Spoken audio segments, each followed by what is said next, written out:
ning adakane pendak-pendak dewa badhe medhaken kanugrahan niku mesti akeh godane, akeh pacobane.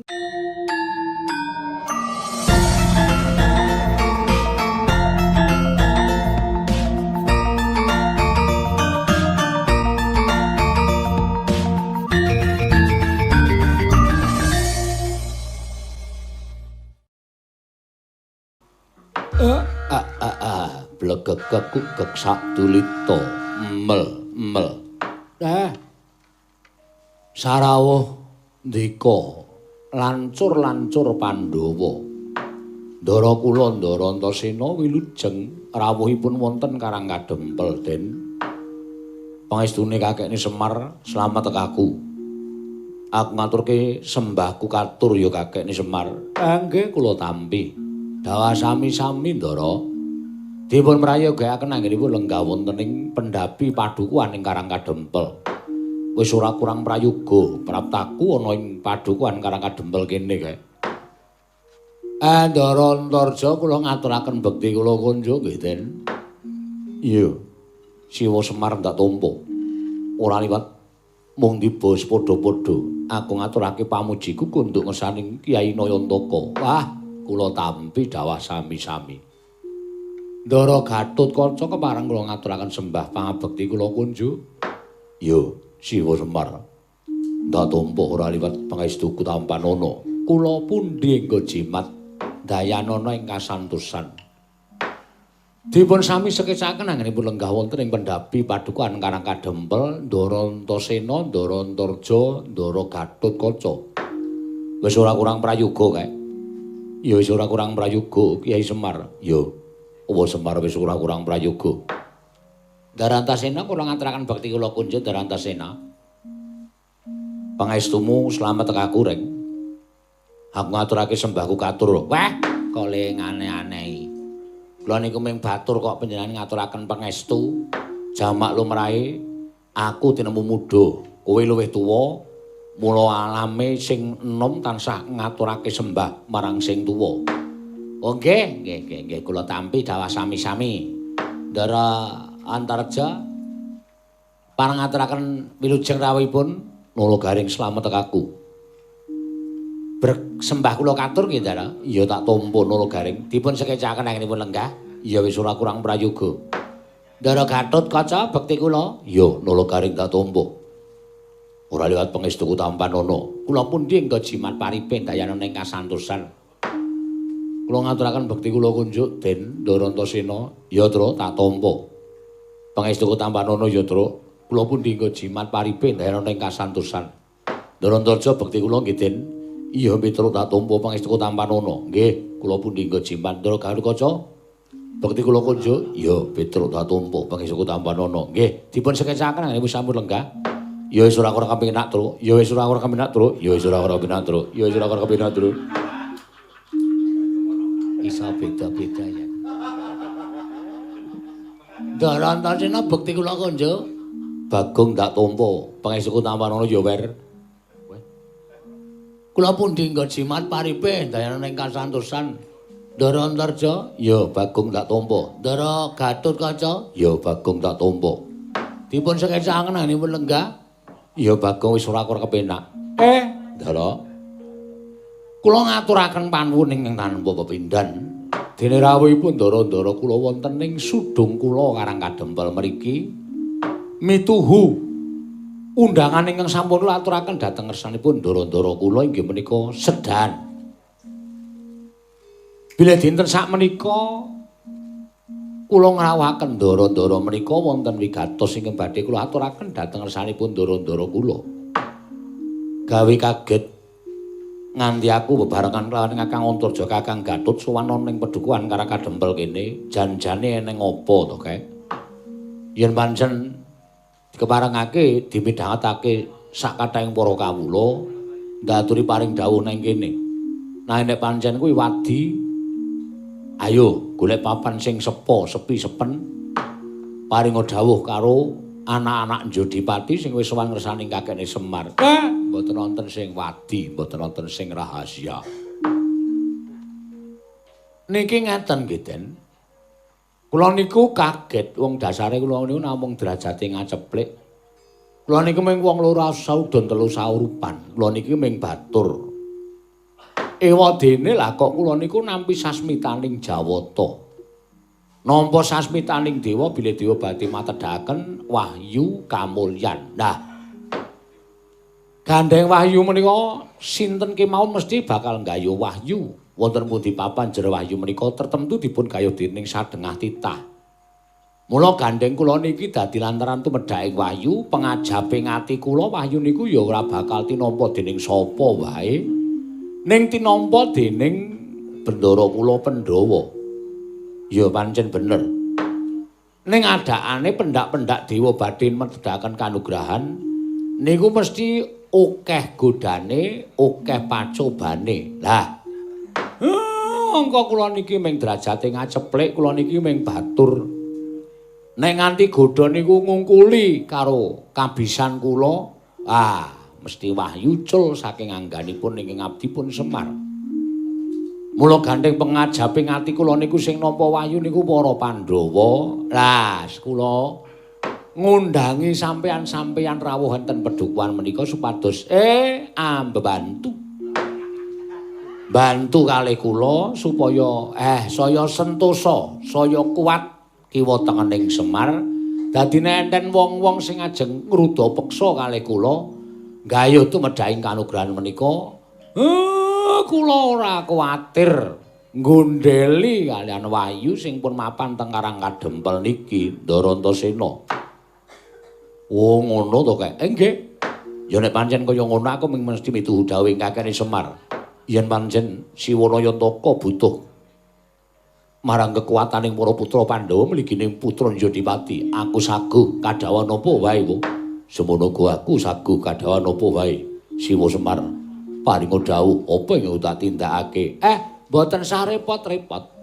Sawetawis sami lenggah wonten ing Karang Kadempel ngrencangi kula lan anak-anak kula anggenipun jagi kanugrahan menika sampun ngantos dawah wonten astanipun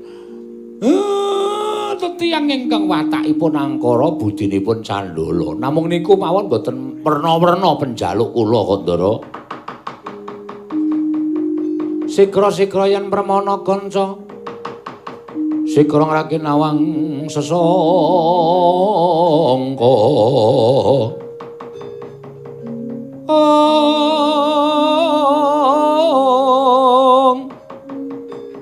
Nalendra mbek marwa sing sang katriku mulung mangrempak ing wadya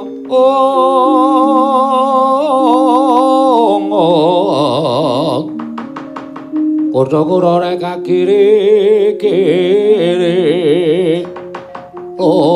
nanggono magawe gelari wang-wang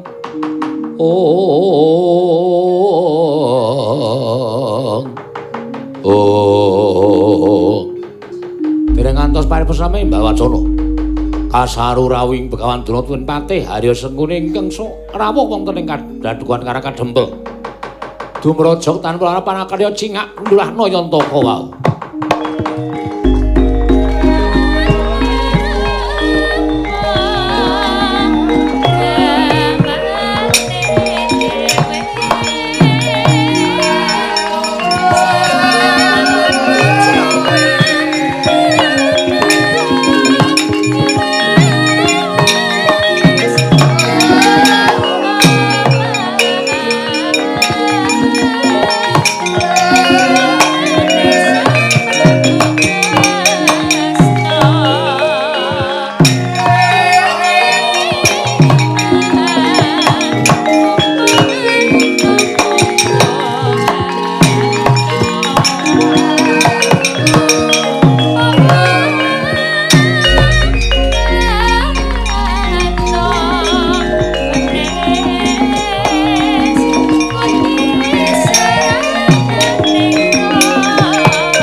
Sandalon tata tramsilanira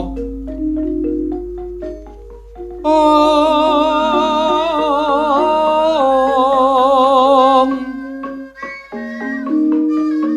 ngajamaken astanira kalih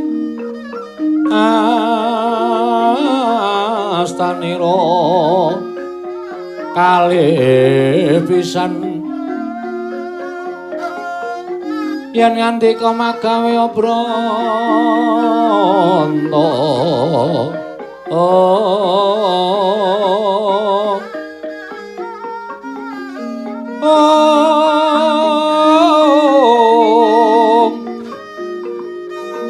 yen ngandika magawe Branta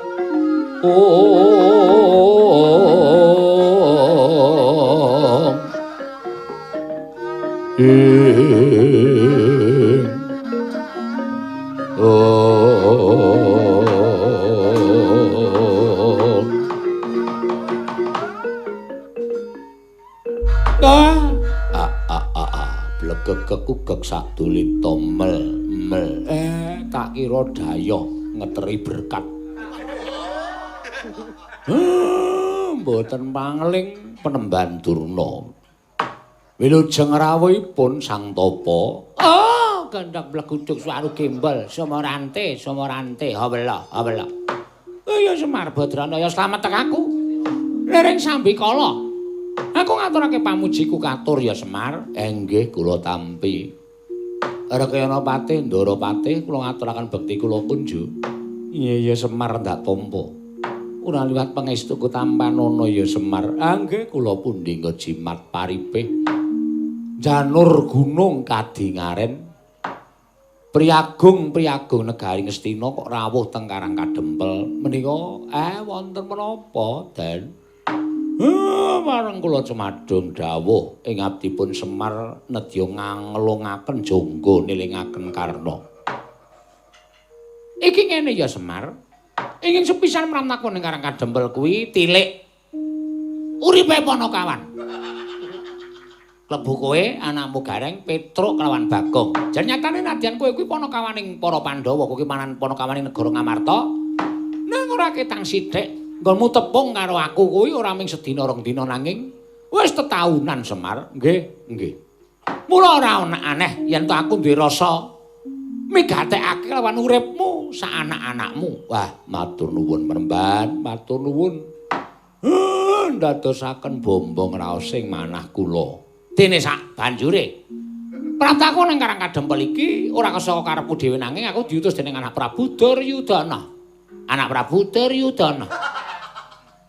ing wigatine supaya sowan ning Karang Kadempel nah kowe tak critani ya Semar wis ana 3 sasi iki negara Ngastina ketaman prahara negara Ngastina ketaman plegebluk negara Ngastina ketaman ruhara akeh para kawula ingkang esuk lara sore tekaning pati sore lara esuk ketiwasan akeh para kawula ingkang padha nandhang raga lan kowe tak kandhani ya Semar tetanduran tetanenan padha lesah blasah kaya babatan pacik ora iso tukel tetanduran ora iso tukul ngrembaka wekasan larang sandang lan larang pangan mula ora aneh yen to tumuli negara Ngastina kuwi ketaman lelara ingkang gegirisi nggih mongko wis ora kurang-kurang nggonku ngrawuhake para brahmana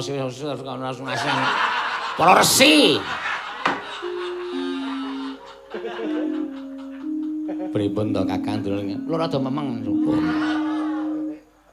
supaya nambah rengkaning praja nanging gagar wigar tenantuk karya mula nalika semana aku tumuli manekung marang ngersaning para Jawata lan entuk sasmitaning dewa sasmitaning gaib ingkang dumeling ana ing Karna ming swara tok lajeng suwantenipun menika menapa ngene Durna yen kowe dipasrahi kalawan Duryudana supaya gawe waluyaning negara Ngastina kuwi gampang waton Ngastina kuwi dirawuhi menungsa suci Sang Pamong Agung ya kuwi pamonging para Pandhawa Sang Hyang Ismaya ing nganggo pawadan sing werna-werna ming sedhela kok Semar ming saknya nyuk ming saknyuk teko nang negara Ngastina, tumuli mengko nek Ngastina ki sirep. Kursi ki to. Mbok sing anu duta ngrampungi karya. Ora mung duta kanggonan ning duta ngrampungi karya. Dadi yen kowe ora gelem tak bayar marang negara Ngastina, oh apa kelakon aku kudu nganggo cara sing kasar Semar. Nek kowe ora iso diremplas nganggo sing halus. Kepesa kowe nganggo tak cara kanthi sing kasar. Tegese kowe tak ruda paripeksa. Kowe tak jiat. Aku ora bakal wedi karo kowe. Najan kowe didup dening anak-anakmu, ning aku ora bakal mundur sejangkah, ora bakal mundur. Mergo aku wedi karo anak-anakmu. Aku bakal cepatani karo kowe nyembadani karo kowe. Nek perlu aku mentolo karo anak-anakmu, Nala Gareng, Petruk, Bagong nek arep mbelani karo bapakne. Aku sing bakal mentolo karo kowe. Engko nek anakmu tekan ning pati, mung kari mboyong kowe Semar. Kuwi munggo sing dadi apa jeneng kuwi? Kesaguaning Begawan Durna. Wis ngono wae. Nek kowe ora gelem tumuli sowan ana ing negara Ngastina, nek kowe tak jiat anakmu mbelani, anakmu ingkang tak korbanke Semar. Ing kagiat risang kapirangul nangkul kinempet kempet dosa ngreknaning bawana. Oh, penemban. Nek sampean ngendika kaya ngoten, pancen niate Petruk ajeng belani karo bapak. Ning sampean wis ngendika nek anak-anakmu belani karo bapakne, anak-anakmu bakal sembadani. Sani ngeten. Gandeng sampean wis gawe perkara, wis nantang karo anak-anak Semar, kula sing gawe sayembara. Lho, kowe gawe sayembara apa Petruk? Sapa sing iso cilik dene ngungkuli kadigdaning Nala Gareng, Petruk, Bagong, Bapak Mang Boyong. Ning nek sampean ora iso ngalahke anak-anake Semar, Taunana Windanana, sampean ora bakal mboyong Bapak Semar. Oh, gandhak blek utuk swalu kembal Semarante, abela. Yen ngono kok nantang karo Begawan Durna. Mboten perkara nantang ning kula nuruti apa sing dikarepe Begawan Durna. Metu Jawa, arek kekekan gunung sing tanpa gunaya. Kaya apa aku sing bakal tekan ning Bapak.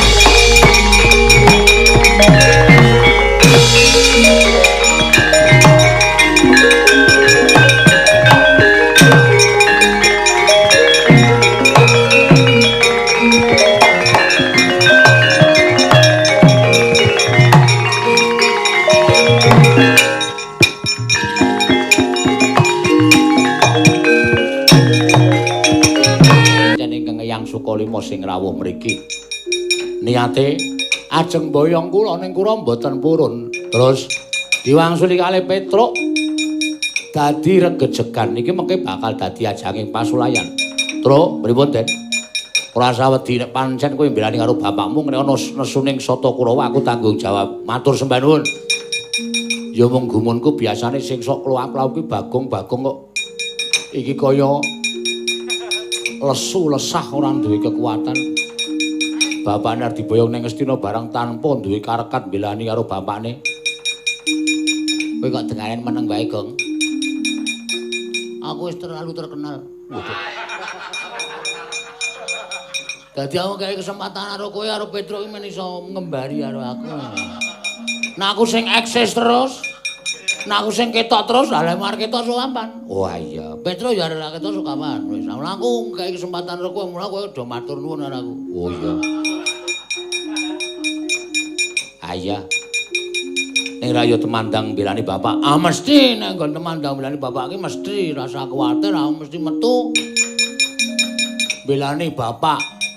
Wis Pak, bapak lenggah sing prayoga Kurawa ben ditandangi anak-anak dibantu karo Ndarantasena. Wis kek. Sampeyan lenggah sing kepenak. Kula tak undurke. Mengke nek kula pun mundur sampeyan piyai tiga mlumpuk nggih. Lho. Areng apa?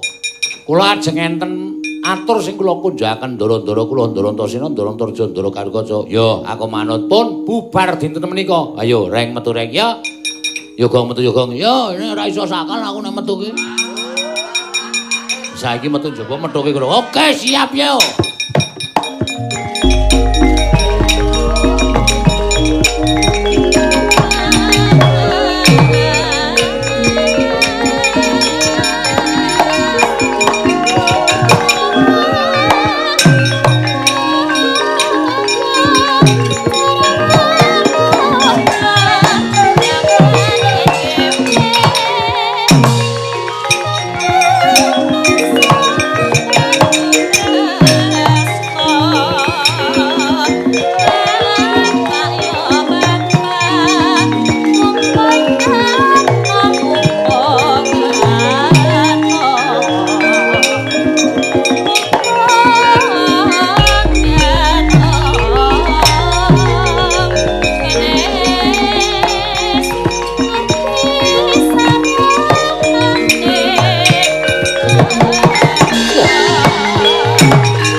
kedadian Gatotkaca tinon mapak Karkasota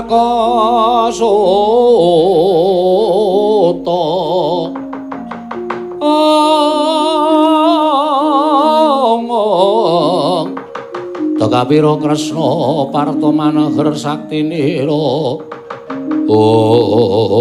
Ki Gatotkaca Siwa Kartamarma inggih Damyak-damyak lampahing Parasata Kurawa wonten ing Karang Kadempel wanter ngendikaning Bapa Penemban Durna yen to Kakang Semar ora keduga kaboyong marang negara Ngastina monggo yen negara Ngastina ora kelenggan Kakang Semar kawulane saya akeh kang padha tekaning pati merga kasempya ing pegebluk temandu ana negara Ngastina Kyai Semar nembe wonten kewajiban mila mangke menawi sampun purna kewajiban badhe kula sowanaken wonten negari Ngastina ora kudu saiki mboten saged yen ngono apa aku kudu ngrudha paripeksa menawi Siwa Kartamarma kedah mekaten nuwun pamunten paripaksa kula ingkang ngunduraken Parasata Kurawa lho wani karaos ingkang kula ajri menawanipun Siwa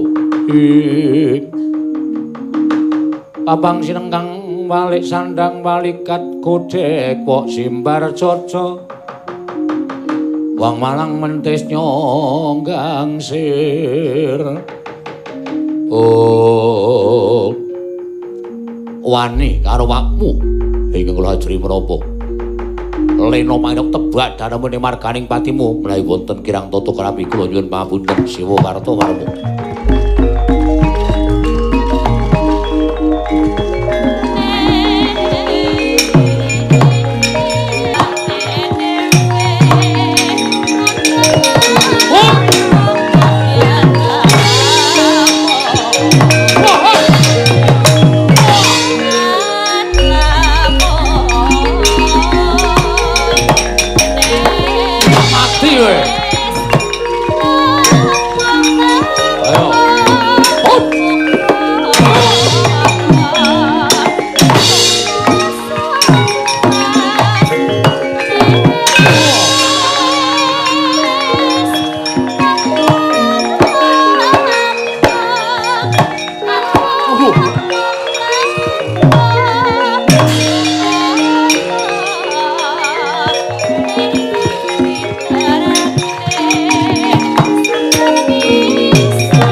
Panggawa Kurawa ganep 100 niku nek cuwan utawa teka teng Karang Kadempel mboyong Kakang Semar.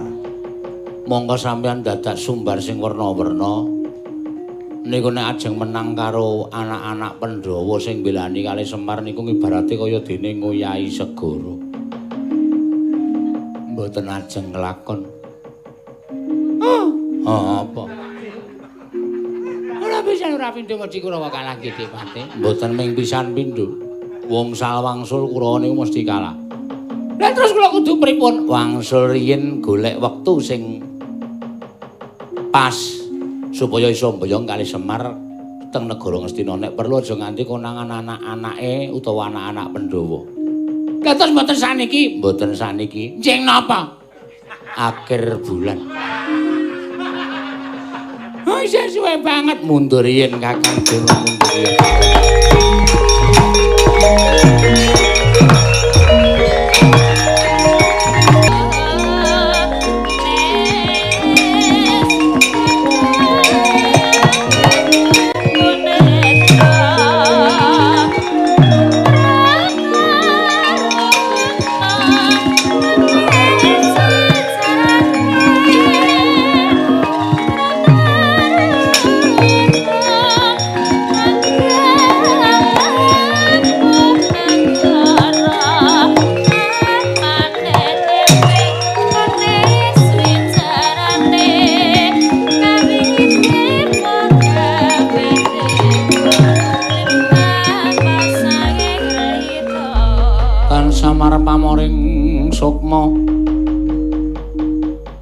Sukma sinukmaya winaya ing sepi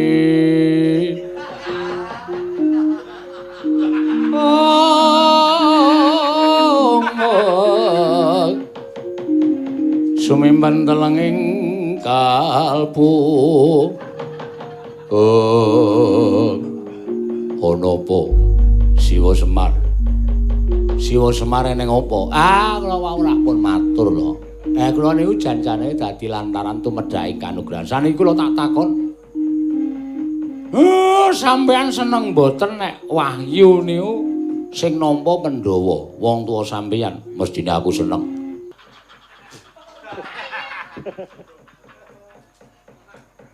Syarate wonten 3. Syarate apa? Wahyu niku bakal kababar mancing angganipun para Pandhawa nek sampeyan iso ngaturke pusaka 3. 1 Pustaka Jamus Klimasada, angka 2 Senjata Cakra. Angka 3 Kyai Alugara. Pun niku kula pasrahke sampeyan. Mangdum. Pun. Kula ajeng mangan jenang sungsum. Iya kan? Aku tak sowane negara Ndarawati nyuwun Jata Cakra. Kakang Antarja, aku tak sowane Wadukara nyuwun Kyai Alugara. Nek ngono, Pustaka Jamus Klimasada aku sing bakal nyuwun marang resaning para pundhen Pandhawa. Yen ngono ayo didum supaya enggal kalaksanan penjanganing Kyai Semar. Yo budal dina iki sewang-sewangan laku, Kang. Yo Dimas.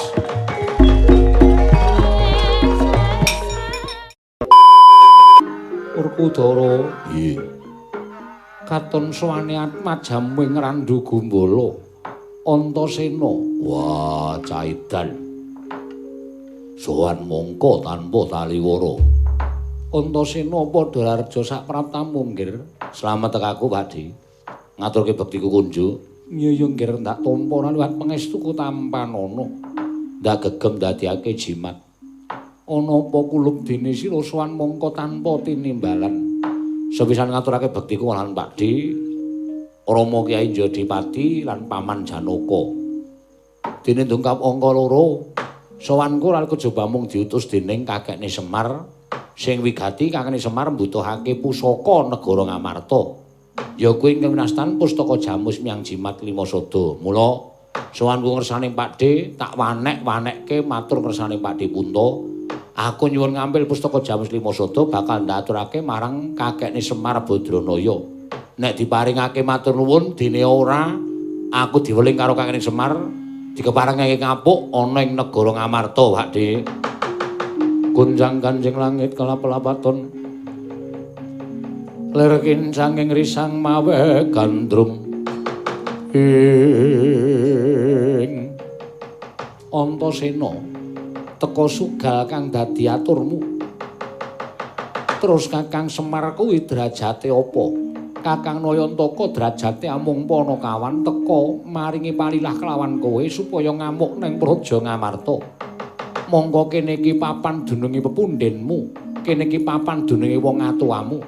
Antasena, yen to pancen kaya mengkono nggir, paripaksa pustaka Jamus Miyang Jimat Lima Sada ora bakal ndak paringake marang kowe. Nek ora tok paringake, aku ngamuk nang negara Ngamarta. Apa kira-kira kowe wani kelawan wong atuwamu? Wah, Caidan. Wani karo wong tuamu wakmu Puntadewa kakangku. Wah, ora mbok jabel ucapmu tak seret saka daton. Ora mbok jabel ucapmu aja lakon dosa. Ana anak tak idak-idak legane atiku.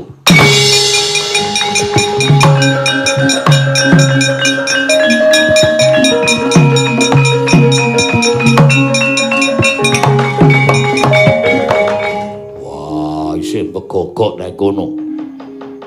Ora wedi karo bapakmu. Pak, aku dikongkon Kakane Semar. Monggo aku wis aguh ngaturke pustaka Jamus Lima Sada ngersane Kakane Semar. Prasetyaning jiwa satriya kaya anakmu iki tinimbangane aku bali ning ngarepe Kakane Semar, aku ora iso nggawa pustaka Jamus Lima Sada, tegese aku ngelincati apa sing wis tak ucapake.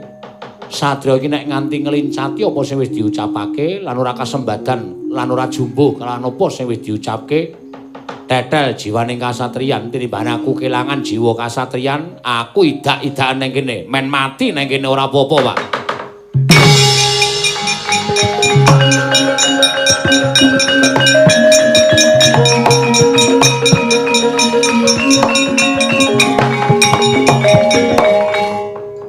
Pakde ngetokke pusaka kantinen boyongan marang ngersaning Kakang Semar nanging wanti-wanti kang dadi wekasing wakmu Puntadewa yen wis purna pedamelaning Kakang Nayantaka. Pusaka balekna ning ngersaning wakmu Puntadewa. Njaluk pamit Pakde, matur nuwun.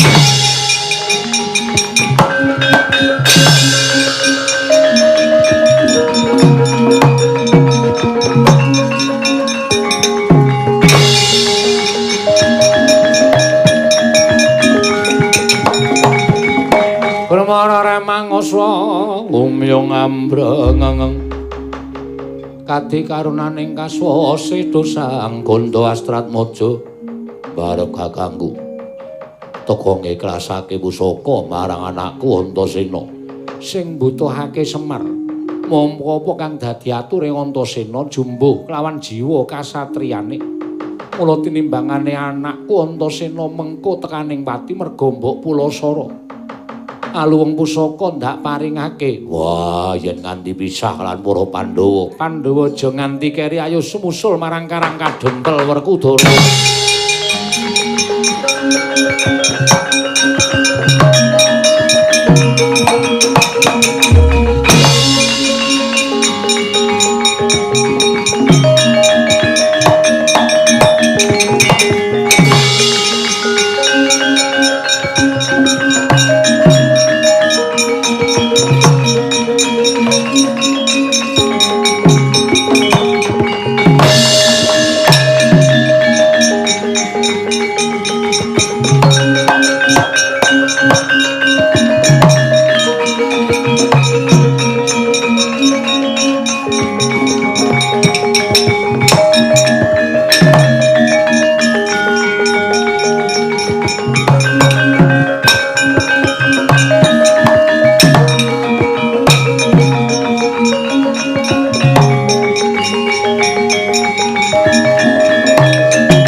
Kotodian Gatotkaca tinon mapakarka suta tekapira Kresna iladala jagat Dewa Bathara ya jagat Pangestungkara Gatotkaca ih kasinggihanmu sumengka nggonmu swaneng ngersaning wakmu ing Ndarawati kula pringgondani ana wigati apa sepisan ngaturaken sembah pangabekti dungkap angka kalih mundi ngemban dawuh timbalanipun Siwa Semar Badranaya. Lho. Kakang Semar ya gene. Badhe nyuwun ngambil pusaka negari Ndarawati. Lah dalah. Ngambil pusaka negara Ndarawati apa ingkang bakal diambil dening Kakang Semar? Ngendikanipun Siwanayantaka utusan dhateng pun Gatotkaca. Bilih samangke pusaka Ndarawati senjata cakra kepareng boten kepareng badhe kula suwun ngambil kaya boyong kula aturaken dhateng Kang Siwanayantaka wa Prabu Ndarawati.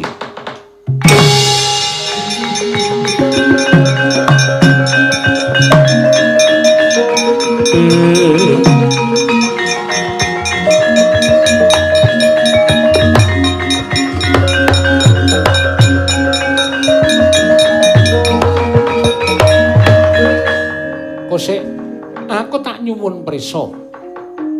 Awakmu tak takon marang siramu ya nggih, Nuri. Aja mbok tutup-tutupi nanging kowe prasaja. Sira kulup diutus dening Kakang Semar supaya nyuwun ngampil senjata cakra. Gatotkaca budal sowan ngersane awakmu ing Ndarawati kasinggihan. Aku tak takon pawadane apa, dasare apa. Ayo saiki jujur. Yen kula pringgondani gelem jujur kelawan awakmu ing Ndarawati, tak paringake nanging yen ora jujur, ora bakal tak paringake. Mboten, Bu. Iya, Gagi. Matur ing prasaja nggih. Yata laruta saking kutha Sangkara kula. Yen amutusa Sang Sri ing Kakang Nayantaka Siwanayantaka dados lantaran tumedhaing kanugrahan inggih menika wahyu kamulyan. Kinarya syarat srana supados Pandhawa ingkang nampi wahyu kedah wonten pusaka 3 pustaka Jamus Krimasada.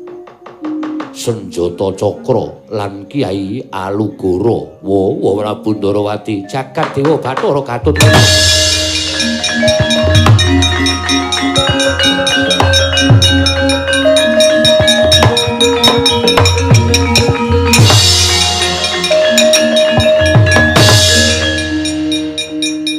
Sawise sira kula pringgondani nampa pusaka senjata cakra, Nri. Saiki aku tak takon karo kowe. Paduka badhe nyuwun priksa menapa? Sing gayuh Alugara sapa? Kadang kula Kakang Mas Hanantarja inggih Kakang Mas Antarja. Budal menyang Mandura kasinggihan mekaten tak susule kowe budal ning Karang Kadempel mengko ndak kriwikan dadi grojokan geguyung pisan-pisan.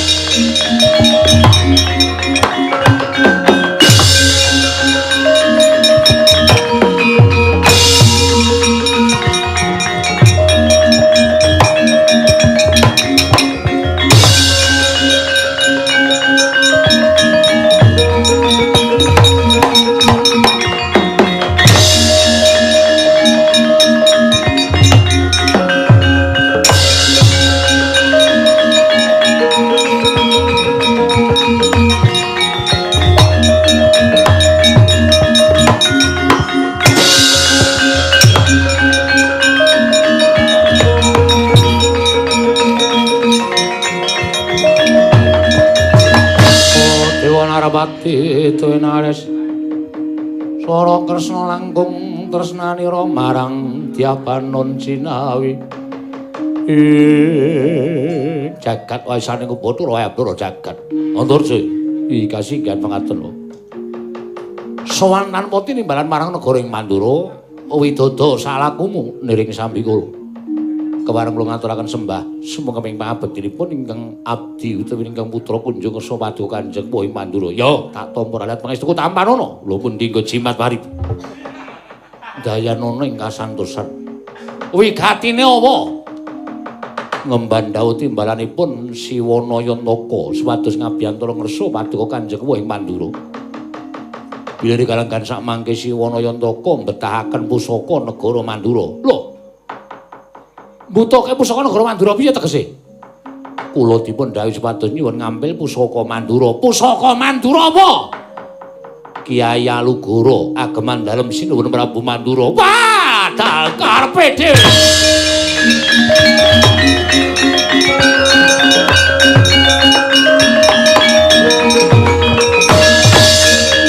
Jagat Dewa Bathara jagat Pangestungkara. Wah. Lah kok dadi sak derajate Semar kok kepengin nyuwun ngambil wujuding Kyai Alugara. Antarsa, monggo kowe tak kongkon, monggo kowe dikongkon ana negara Mandura tanpa wigih ringa-ringa tanpa iso mbedakake antaraning Nata Mandura kelawan Semar Badranaya. Semar mung derajate ngaceplik, Semar ki mung Panakawan, Semar ki mung Batur. Lah kok dadi kowe abot Semar tinimbangane awakmu ing Mandura. Apa kira-kira upama pusaka ora tak paringake marang kowe? Niatmu piye? Badhe ngruda pariweksa. Lho, wani karo Baratya. Iki kula ajri menapa, Wah, lakon glandang negara kare.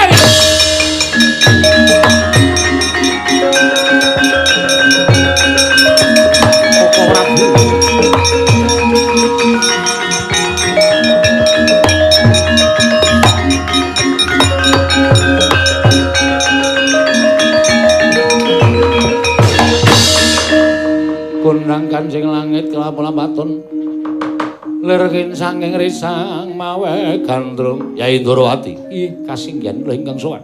Aja kok penggak. Menungso kaya Antarja Nadyan kuwi anake Werkudara. Nanging mulang sarak awan pun Kakang. Ing atase aku persasat kaya didak derajate ning Kakang Nayantaka. Mung sak Semar wae kok nyuwun ngambil Kyai Alugara, mongko Kyai Alugara kuwi pusaka agemaning pun Kakang. Aja derajate manungsa dewa, ora tak keparengake ngambil pusaka Alugara. Lah kok dadi Semar nyuwun ngambil pusaka Alugara ki anggere piye? Koko Prabu, kula aturi sare sawetawis. Kula badhe munjuk atur. Lho, munjuke sapa? Munjuk atur. Siadi arep paring pangandika apa? Kakang Semar nyuwun ngambil Alugara menika mboten namung kinarya bab ing ngenteng nanging nuwun sewu. Menika kala wau Gatotkaca ugi ngampir senjata cakra. Lho, Gatotkaca ya ngambil senjata cakra. Inggih. Ndok paring ngambil, kula paringi ngambil amargi badhe dados sarana tumedhaking kanugrahan. Oh, mudune wayu ayo. Wayu kamulyan ingkang Kakang Semar dados lantaran syarat tigang perkawis menika dadipun leksanani. Mangke menawi pusaka tiga sampun mlempak wonten Karang Kadempel. Wayu badhe tumedhak angkahipun Kakang Semar ingkang nampi namung kadang paduka para Pandhawa.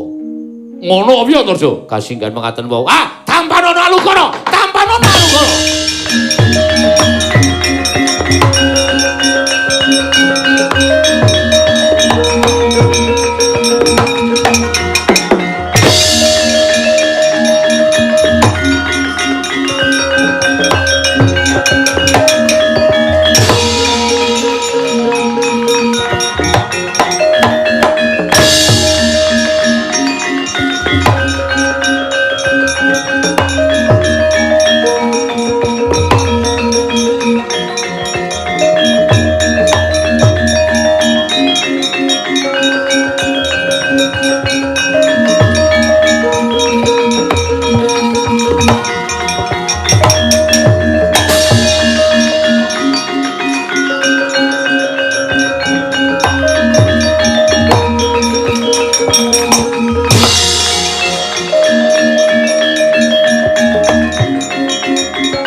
Iya, Kek, padha-padha.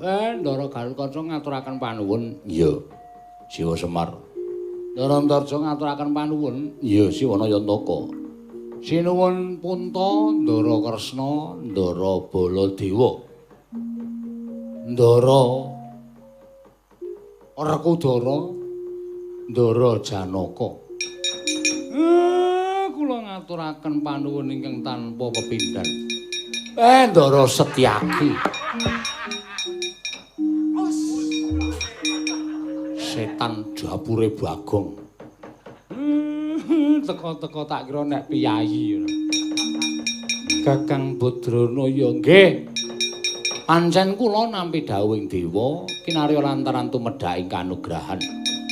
Pusaka niki pancen dadi syarat supaya sampeyan rawuh teng Karang Kadempel. Nek mboten ngoten ndak sampeyan ora rawuh teng mriki.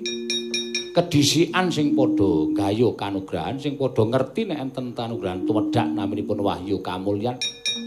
Gandeng pun jangkep jumbo lan ngendikanipun Sang Hyang Padawenang ya sangase prana.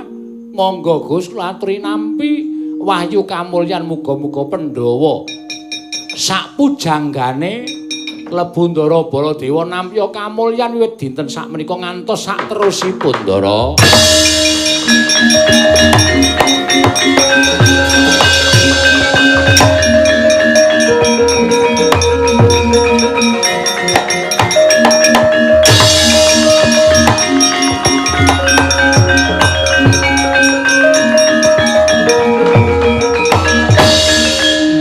Panuwun ingkang tanpa pepindhan Kyai Semar nggih purnaning gati Sura Sudira janing Kang Rat Sobrah Cota kaping Darmastuti rahayu samya makarya rahayu samya pinanggih. Mugi-mugi wilujeng ayom-ayom tentrem lan tansah nampi barokah sing gawe urip. Sing ala dibuang sing becik awi sami dipun padosi saing-saing.